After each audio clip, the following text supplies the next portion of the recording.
The news starts right now with breaking news. Good afternoon. Thanks for joining us. I'm Cyria Sandlin. We begin with some breaking news out of Beaufort County. Beaufort High School was temporarily placed on lockdown this morning after school district officials say a weapon was found during a dispute in the parking lot. The Beaufort County School District Communications Director says the weapon has since been secured and law enforcement lifted the lockdown. Beaufort police say there was no threat to any students in this only happened in the parking lot. New at noon, a car chase in Liberty County leads to a deputy's vehicle being hit and ends in a wreck that sends the suspect to the hospital. It happened just before 1 a.m. near the Westgate Mobile Home Park on Airport Road in Hinesville. That is when a Liberty County deputy tried to pull over a man for not having taillights.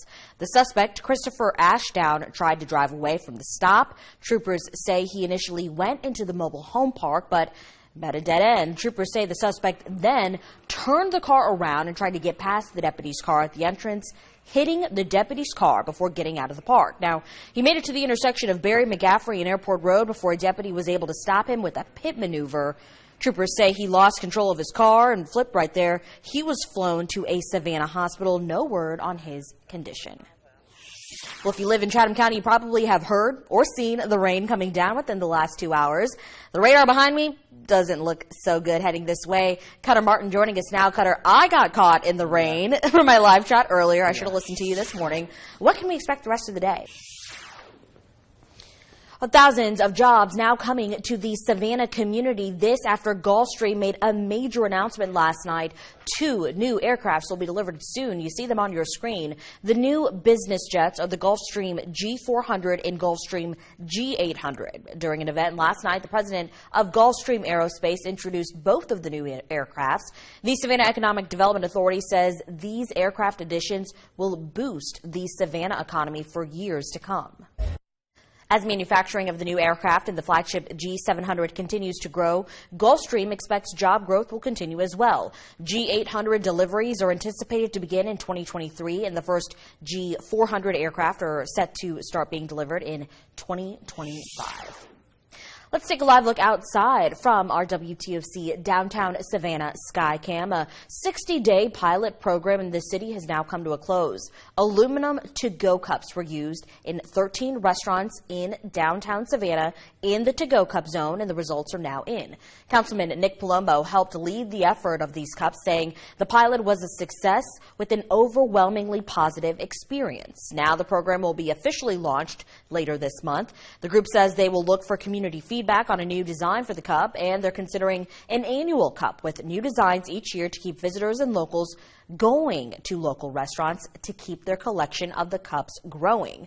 Now, the area near River Street, which extends just about to Forsyth Park, is known as the To-Go Cup Zone, and they hope that by reducing plastic cups and increasing reusable aluminum cups, it will be more environmentally friendly for the city. Well, now that the pilot program is officially over, one business has already purchased cups to keep it going, and several others are committed to moving forward with using the aluminum to-go cups. One man in the Low Country is lucky to be alive this afternoon after he was attacked by an alligator. It happened at about 11:30 yesterday morning in the Sun City Hilton Head neighborhood.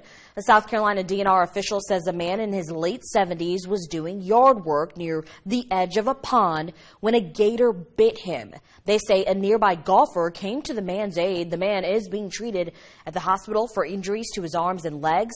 South Carolina DNR says it caught and euthanized both of the alligators known to live in that pond. Let's take a live look from our WTOC Fair and Farrah Tybee Island Skycam.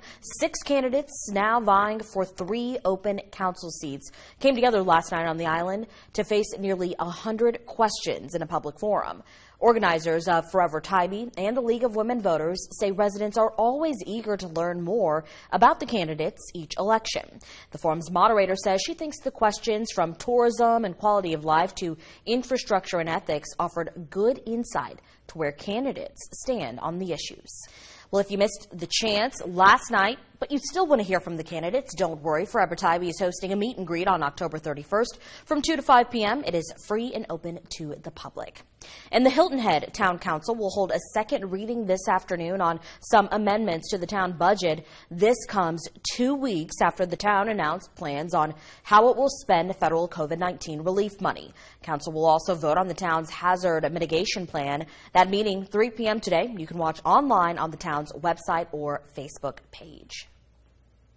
Well, since 2019, we have been investigating a massive flaming pile of trash in Jasper County that cost about $5 million in taxpayer money to remove. We now know the South Carolina Department of Health and Environmental Control and the state of South Carolina are suing Able Contracting to get back the money they spent clearing out that field.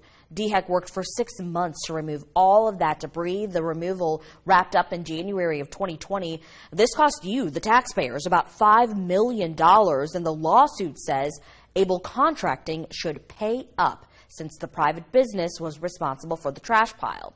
Now, a statement from DHEC confirmed that in this civil suit, the parties were, quote, unable to reach an agreement in mediation and have agreed to a bench trial without a jury.